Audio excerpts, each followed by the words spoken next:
ضاء به كل السماء كان سيد الأنام خير خلق الله تمام لاح لوحا قادما ضاء به كل السماء كان سيد الأنام خير خلق.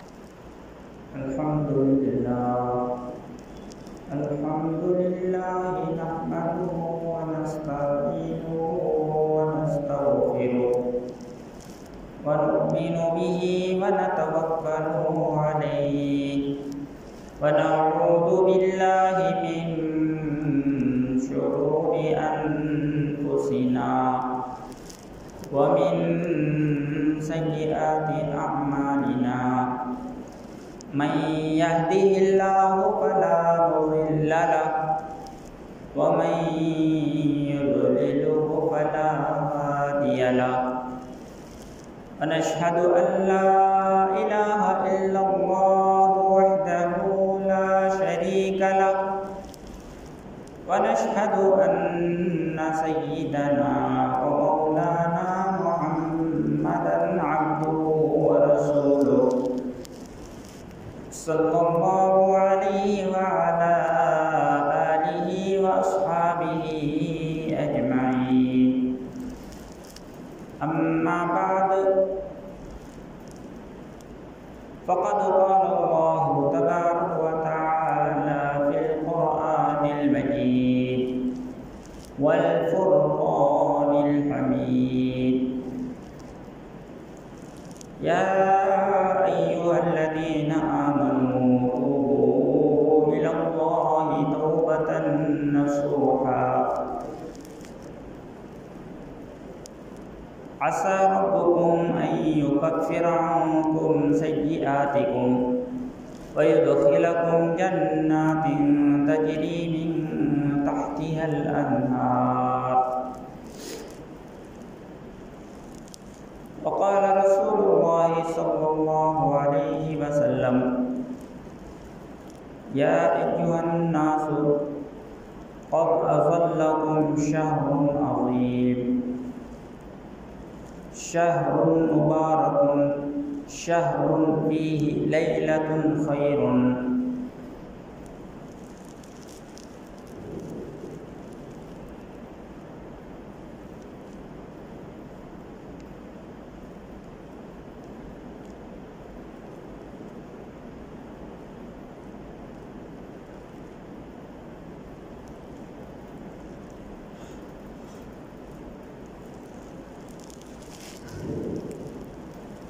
عزیز دوستوں، بزرگوں اور دینی بھائیوں،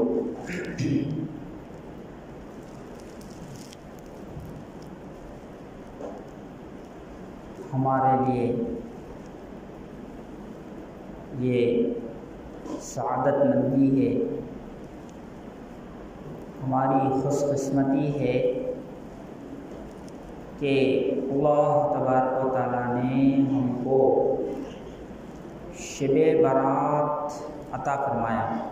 شب برات کی رات میں اللہ تبارک و تعالیٰ نے ہم کو عبادت کی توفیق دیا. اللہ چاہتے تو شب برات سے پہلے ہی اٹھا لیتے، اللہ چاہتے تو شعبان میں پہنچنے سے پہلے ہی اٹھا لیتے. اس کی مرضی ہے کس کو کتنے دن زندہ رکھنا ہے، کس کو کتنا عمر دینا ہے، کتنا بچے دینا ہے، کتنا دولت اس کو دینا ہے، اس کو کیا کھلانا ہے، کیا نہیں کھلانا ہے. یہ سب اللہ کی مرضی ہے. اللہ ہی کھانا کھلاتے ہیں، ہم نہیں کھا سکتے. اللہ الذی هو یطعمنی وَيَسْقِينَ۔ حضرت ابراہیم علیہ السلام اللہ کا تعارف کرا رہے ہیں قرآن میں، اللہ وہ ذات ہے جو مجھے کھلاتا ہے، وَيَسْقِينَ، اور مجھے پلاتا ہے۔ کھلانے والا بھی اللہ، پلانے والا بھی اللہ۔ میں جو چاہوں گا وہ نہیں، جو اللہ چاہے گا وہ کھلائے گا۔ جو اللہ ہم کو کھلانا چاہتا ہے وہی ہم کھائیں گے، اور جن چیزوں سے اللہ محروم رکھنا چاہتا ہے، جن کھانوں سے محروم رکھنا چاہتا ہے، تو وہ کھانے ہم نہیں کھا سکتے، پابندی لگا دیتے ہیں۔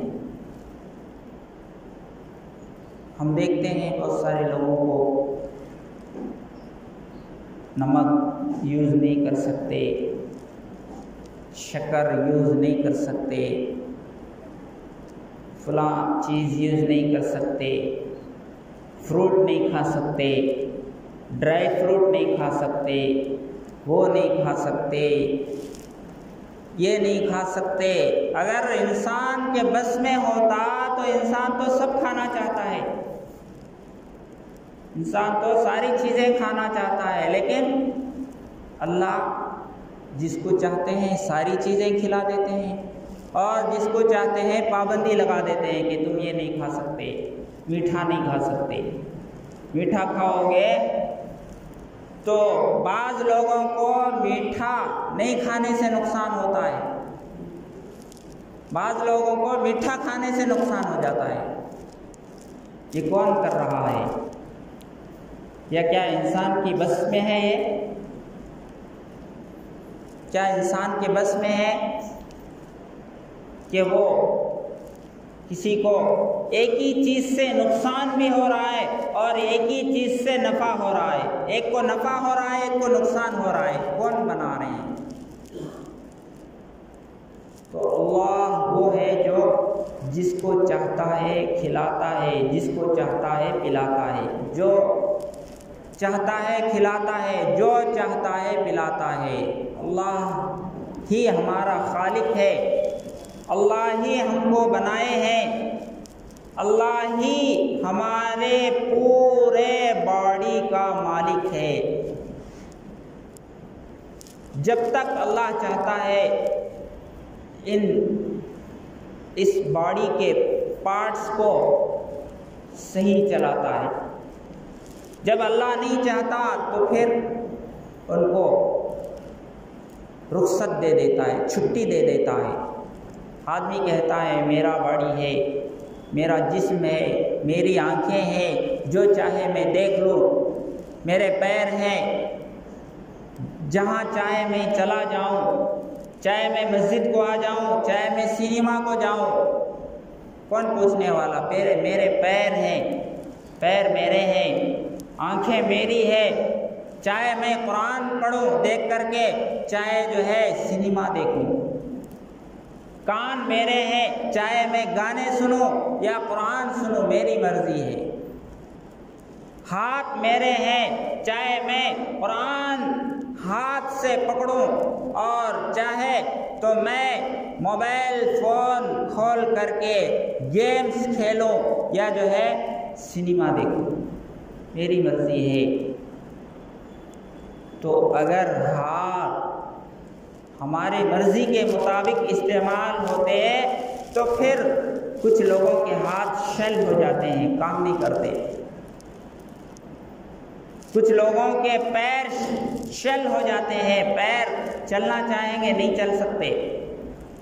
اگر ان کے اختیار میں ہوتا تو وہ چلنا چاہیے تھا، ان کے اختیار میں ہوتا، اگر پیر ان کے ہوتے تو پھر ہاتھ بھی پکڑنا چاہیے تھا، آنکھیں بھی دیکھنا چاہیے تھا۔ اگر آنکھیں ان کی ہوتی، معلوم یہ ہوا کہ آنکھیں ہماری نہیں ہیں، یہ پیر ہمارے نہیں ہے، یہ ہاتھ ہمارے نہیں ہے، یہ باڈی ہمارا نہیں ہے، بلکہ اس کا خالق اور اس کا مالک اللہ تبارک و تعالی ہے۔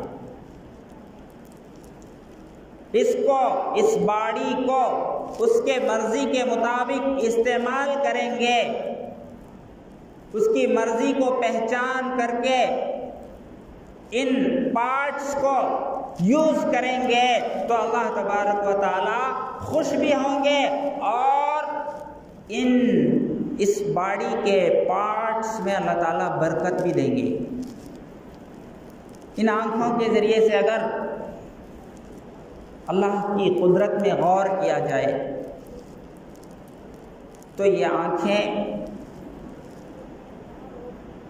یہ اللہ کی صحیح نعمت میں استعمال ہو رہی ہے، آنکھوں کی صحیح قدردانی کر رہا ہے۔ اگر ہاتھوں کا استعمال صحیح ہو رہا ہے تو یہ ہاتھوں کی شکر گزاری کر رہا ہے، یعنی صحیح استعمال کر کے اللہ تبارک و تعالیٰ کے حکم کو پورا کر کے گویا کہ ہاتھ کا صحیح استعمال کر کے اللہ کی شکر گزاری کر رہا ہے، اللہ کی نعمت کی۔ پیروں کا استعمال ہے، ذہن کا استعمال ہے، جتنی چیزیں اللہ تبارک زبان کا استعمال ہے، کانوں کا استعمال ہے، دل کا استعمال ہے، ان ساری چیزوں کا استعمال اگر اللہ کے مرضی کے مطابق ہوگا تو گویا کہ اللہ تبارک و تعالیٰ خود قرآن میں فرماتے ہیں لَإِن شَكَرْتُمْ لَأَزِيدَنَّكُمْ، اگر تم میری نعمتوں کی شکر گزاری کرو گے تو میں تمہارے نعمتوں کو بڑھاؤں گا، یعنی اس میں برکتیں عطا کریں گے اللہ تبارک و تعالیٰ، ان کو عافیت عطا فرمائیں گے۔ اور اگر وَلَئِن كَفَرْتُمْ إِنَّ عَذَابِي لَشَدِيدٌ، اور اگر اللہ کی ناشکری کرو گے، ان کو اپنے سمجھ کر باڈی کے پارٹس کو اپنے سمجھ کر ناجائز کاموں میں استعمال کرو گے، اللہ کو ناراض کرنے والے کاموں میں استعمال کرو گے، رسول کو تکلیف پہنچانے والے کاموں میں استعمال کرو گے تو اللہ تبارک و تعالیٰ کی یہ ناشکری ہے، اور ناشکری کرنے والے کی نعمتوں کو اللہ تبارک و تعالیٰ چھین لیتے ہیں۔ ان عذابی لشدید، صرف اس کی نعمتیں چھینتے نہیں ہیں بلکہ آخرت میں تو ان نعمتوں کے غلط استعمال کی وجہ سے اس کی پکڑ بھی ہوگی۔ ہاتھ کہاں استعمال کیا، زبان کہاں استعمال کیا، آنکھیں کہاں استعمال کیا، پیروں کو کہاں استعمال کیا، کانوں کو کہاں استعمال کیا، ہر چیز کا سوال ہوگا۔ ثم لتسألن يومئذ عن النعيم، قیامت کے دن ہر نعمت کے بارے میں اللہ تعالیٰ پوچھیں گے۔ ہر نعمت، تو نے جوانی کو کہاں استعمال کیا،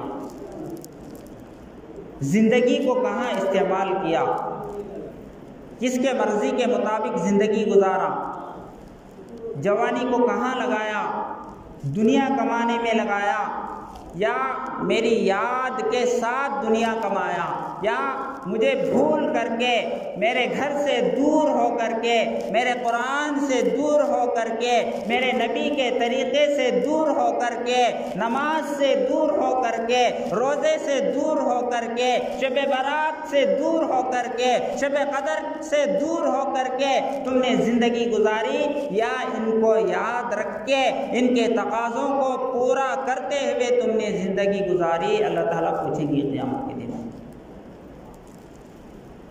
ثم لتسألن يومئذ عن النعيم، ہر نعمت کے بارے میں پوچھیں گے۔ ہم جو بھی نعمتیں، ایک ایک چیز کا اگر اللہ تبارک و تعالی حساب لیں گے تو ہمارا بہت ہی برا حال ہو جائے گا۔ ٹھنڈا پانی جو اللہ تبارک و تعالی ہم کو پلا رہے ہیں وہ بہت بڑی نعمت ہے۔ کھانا ہم جو کھا رہے ہیں وہ بہت بڑی نعمت ہے۔ صحیح ہضم ہو رہا ہے، یہ بہت بڑی نعمت ہے۔ صحیح فلٹر اندر پانی فلٹر ہو رہا ہے، یہ بہت بڑی نعمت ہے۔ اگر یہ اندر کا مشین خراب ہو جائے، فلٹر مشین خراب ہو جائے تو پھر دواخانے میں جائے گا تو دیکھیے وہاں پر فلٹر کرنے کے لیے کتنے پیسے لگتے ہیں۔ ڈاکٹر کے پاس دواخانوں میں جب ہمارا کھانا ہضم نہ ہو، ہم نے جو کھایا ہے وہ غلاظت کے ذریعے سے باہر آنا بند ہو جائے اور ہمارا پیٹ جو ہمارے لیے فائدے والی چیزیں ہیں وہ جسم کا حصہ بناتا ہے، ہمارا جو معدہ ہے، معدہ وہ ہمارے فائدے کی چیزوں کو ہمارے جسم کا حصہ بناتا ہے، اور جو ایکسٹرا چیزیں ہیں، جو بیکار چیزیں ہیں، ان کو باہر کر دیتا ہے، پیشاب کی شکل میں، پاخانے کی شکل میں باہر آ جاتے ہیں۔ اور اگر یہ سسٹم خراب ہو جائے تو دیکھیے کتنا پریشان ہوتا ہے انسان، کتنے پیسے لگانا پڑتا ہے، کتنا وقت لگانا پڑتا ہے ہاسپٹل میں، آدمی کو بھی لگانا پڑتا ہے، پیسے بھی لگانا پڑتا ہے، پھر حالت بھی خراب ہوتی ہے، کوئی کام نہیں کر سکتا، کوئی حرکت نہیں کر سکتا، نہ دنیا کما سکتا ہے، نہ کوئی عبادت کر سکتا ہے، بلکہ بیکار ہو کے رہ جاتا ہے۔ لیکن اللہ تبارک و تعالی ہمارے جسم کو صحیح سلامت رکھے ہیں، ہم کھا رہے ہیں، ڈائجیشن ہو رہا ہے، ہم پی رہے ہیں، پیشاب کی شکل میں باہر آ رہا ہے، اور جو فائدے والی چیز ہے وہ ہمارے جسم کا حصہ اللہ تبارک و تعالی بنا رہے ہیں۔ یہ کتنی بڑی نعمت ہے، ہم اس نعمت کو نعمت ہی نہیں سمجھتے۔ پیسوں کو، گاڑی کو، بنگلے کو، دنیا کی چیزوں کو، ڈگری کو، ان کو ہم نعمتیں سمجھتے ہیں، حالانکہ ہمارا جسم کا صحیح سالم رہنا، ہمارا چلنا، ہمارا پھرنا، ہمارا سننا، ہمارا دیکھنا، ہمارا سوچنا، یہ ساری چیزیں صحیح سلامت ہے تو بہت بڑی نعمت ہم کو اللہ نے دیا ہے۔ ایک ایک چیز اگر اللہ چھین لے گا تو اس کے بعد احساس ہوگا کہ سننا کتنی بڑی نعمت ہے اور ہم اس کو کہاں استعمال کرتے تھے، دیکھنا کتنی بڑی نعمت ہے، ہم اس کو کہاں استعمال کرتے تھے، چلنا کتنی بڑی نعمت ہے، میں کہاں جاتا تھا اپنے پیروں کے ذریعے سے۔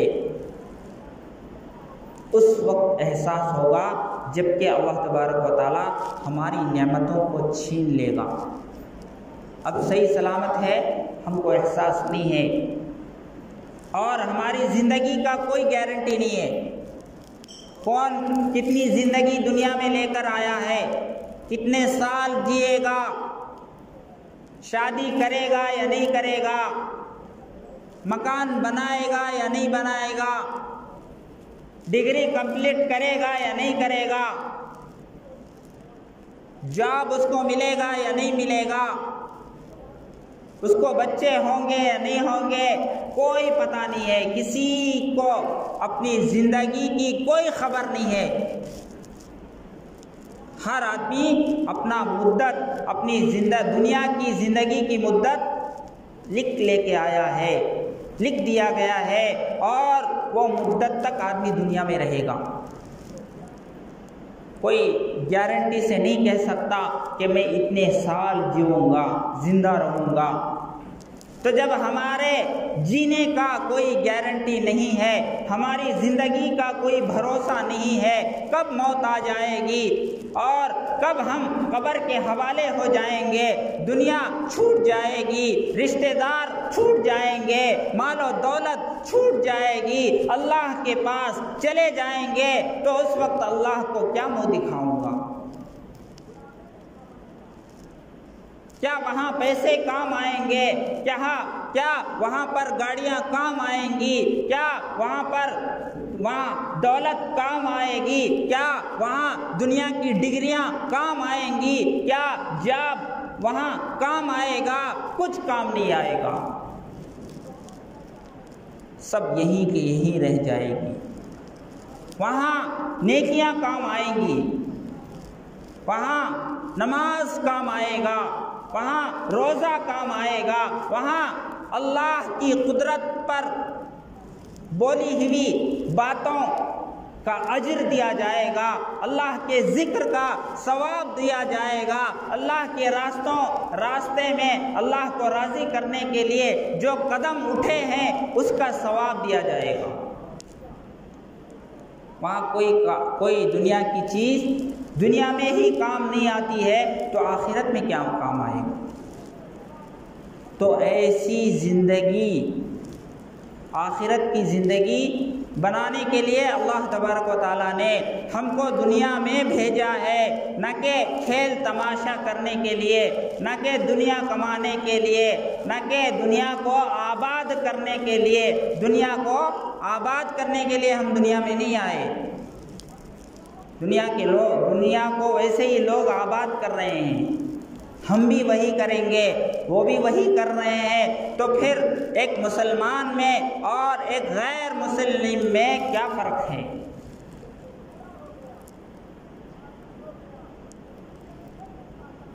تو اللہ تبارک و تعالیٰ نے ہم کو شعبان کی رات عطا فرمائی، اس میں نہ جانے کتنے لوگوں نے اپنے گناہوں سے توبہ کیا اور اپنے پچھلی زندگی سے توبہ کیا، پچھلی اپنی کاموں سے توبہ کر لیا کہ میری زندگی میں اتنے شعبان آئے، اتنے شب برات آئے، لیکن میں شب برات میں صحیح طریقے سے عبادت نہیں کر سکا۔ شب برات لائٹ پھوڑنے میں، بازاروں میں گاڑی لے کر پھرنے میں، مسجد کے باہر گپ شپ کرنے میں، بات چیت کرنے میں، فضول کاموں میں، کھانے میں، پینے میں نے شب برات جیسے مقدس رات کو گزار دیا اب تک۔ لیکن مجھے اب معلوم ہو گیا ہے کہ شب برات یہ بہت بڑی رات ہے، اس میں اللہ تبارک و تعالیٰ بہت سارے بندوں کو معاف کرتے ہیں۔ تو شب برات اللہ تبارک و تعالیٰ نے ہم کو عطا فرمایا، اور رمضان بالکل ہمارے سروں پر ہے، صرف 10 دن باقی رہ گئے ہیں رمضان شروع ہونے کے لیے۔ تو ہم میں سے ہر آدمی یہ طے کرے، یہ پکا ارادہ کرے کہ میں رمضان کے پورے روزے رکھوں گا، ایک روزہ بھی نہیں چھوڑوں گا، کیونکہ اللہ اگر چاہتے تو پورا سال روزہ رکھنے کا حکم دیتے، اس کی مرضی، ہم اس کے بندے، اس کے بنائے ہوئے ہیں، لیکن اللہ تبارک و تعالیٰ نے ایسا نہیں کیا، بہت ہی سہولت دے دیا ہے ہمارے لیے۔ یرید اللہ بکم الیسر ولا یرید بکم العسر، اللہ تبارک و تعالیٰ تم پر سختی نہیں چاہتا، تم کو مصیبت میں ڈالنا نہیں چاہتا، تم کو پریشانی میں مبتلا نہیں کرنا چاہتا، تمہارے ساتھ سہولت کا معاملہ چاہتا ہے، تمہارے ساتھ آسانی کا معاملہ چاہتا ہے، تاکہ تمہیں زیادہ سے زیادہ لوڈ نہ پڑے، تمہارے اوپر زیادہ لوڈ نہ پڑے، اللہ کی اطاعت میں، اللہ کا حکم پورا کرنے میں تم کو ناگوار نہ ہو، بوجھ محسوس نہ ہو۔ اسی لیے اللہ تبارک و تعالیٰ نے صرف 1 مہینہ روزہ رکھنے کے لیے کہا، چاہے تو 12 مہینے بھی رکھ سکتے، اللہ چاہتے تو آدھا، 50-50, 6 مہینے روزہ رکھو اور 6 مہینے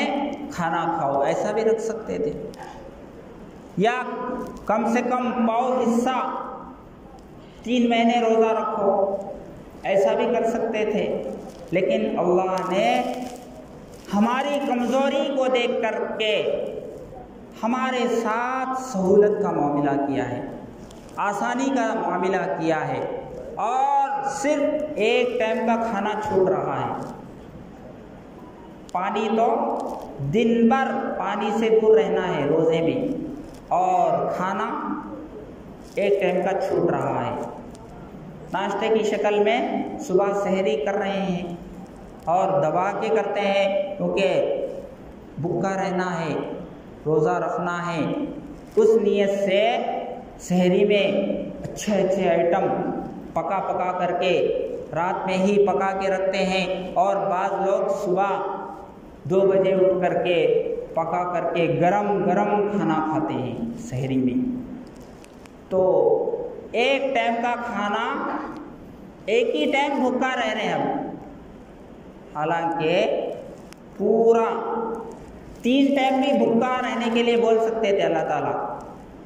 صبح میں نہیں کھانا ہے، رات میں جو کھا لیے بس وہ، ایسا بھی کر سکتے، لیکن ایسا نہیں کیا، بلکہ اللہ تعالیٰ ایک ٹائم کھانا چھوڑنے کے لیے بول رہے ہیں۔ اتنا آسان ہے، اتنا آسان روزہ بھی ہم مسلمان نہیں رکھ سکے تو کتنا بڑا بدبخت ہے۔ ایک ٹائم کا کھانا نہیں چھوڑ سکتا اللہ کے لیے، وہ بھی 1 مہینہ، 4 مہینے، 5 مہینے نہیں۔ لیکن پھر بھی بہت سارے لوگ کہاں مر جاؤں گا، کیا ہو جاؤں گا، 1 مہینے میں دبلا ہو جاؤں گا، یہ سوچ کر کے، یا بے ہوش ہو جاؤں گا۔ ارے بھائی کیسا بھی مرنا ہے، تم روزہ چھوڑے تو بچ جاؤ گے کیا؟ روزہ چھوڑو گے تو 100 سال جیو گے کیا؟ ویسے بھی مرنا ہے، بغیر روزہ رکھو گے کھا کر مرو گے، بے روزگار بے روزہ ہو کر مرو گے، اور روزے دار اگر ہو کر مرو گے تو کتنا بڑا ثواب ملے گا، اللہ کتنا راضی ہو جائیں گے روزے دار اگر مر جائے گا۔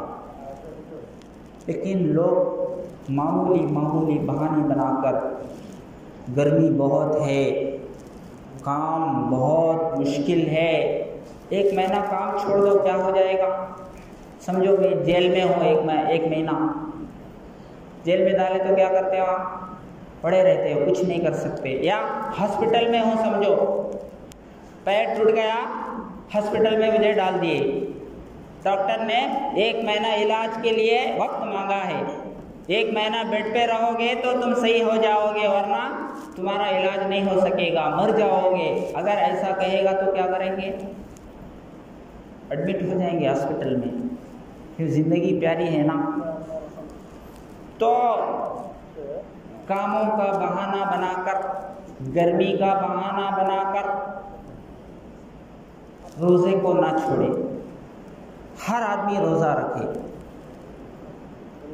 روزے کے بہت سے فائدے ہیں، انشاءاللہ اس کے بارے میں اور جمعے ہیں بولتے رہیں گے، روزے کے کتنے فائدے ہیں۔ اور تراویح بھی پڑھنا ہے، تراویح 1 مہینہ قرآن سننے کا موقع مل رہا ہے، اور وہ بھی 1 گھنٹہ، کوئی 10 گھنٹے 20 گھنٹے نہیں مانگ رہے ہیں، 1 گھنٹہ نہیں دے سکتے قرآن سننے کے لیے؟ کتنا سہولت ہے ہمارے لیے، 24 گھنٹے اللہ نے دیے، اس میں سے 1 گھنٹہ نہیں دے سکتے آپ نماز کے لیے، وہ بھی 1 مہینے میں۔ پورا سال بھی قرآن فرض کر سکتے تھے، پورا سال تراویح فرض کر سکتے تھے، لیکن پورا سال تراویح نہیں رکھا، 10 منٹ کی نماز۔ لیکن رمضان میں ذرا وقت زیادہ بڑھانے کے لیے کہہ رہے ہیں اللہ تعالیٰ، رمضان میں قرآن شریف میرے کلام کو سننے کے لیے تم کو دنیا کے کاموں سے موقع نہ ملنے کی وجہ سے 1 مہینہ وقت نکال کر کے 1 گھنٹہ تراویح کے لیے وقت دے، ایمان کی بیٹری چارج ہو جائے گا۔ وقت ہو گیا ہے، اللہ تبارک و تعالیٰ کہنے سننے سے زیادہ عمل کی توفیق عطا فرمائے۔ وآخر دعوانا ان الحمد للہ رب العالمین۔